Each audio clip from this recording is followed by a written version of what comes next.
వరలక్ష్మీ వ్రతం అనేటువంటిది అనాదిగా వస్తున్నటువంటి గొప్ప సంప్రదాయం.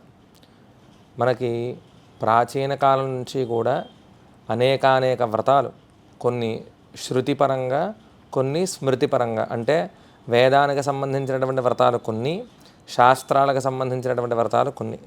అలాగా శాస్త్రంలో చెప్పబడినటువంటి గొప్ప వ్రతమే ఈ వరలక్ష్మీ వ్రతము. ఈ వరలక్ష్మీ వ్రతము ప్రతి సంవత్సరంలో శ్రావణ మాసంలో వచ్చేటువంటి 2వ శుక్రవారం నాడు ఆచరిస్తూ ఉంటారు. సాధారణంగా ఈ వరలక్ష్మీ వ్రతం ఎవరైతే చేస్తారో వాళ్ళకి అనేకానేక ఫలితాలు కలుగుతాయని మనకి ఇప్పటికే చాలామంది గొప్ప గొప్ప వాళ్ళు చెప్పి ఉన్నారు.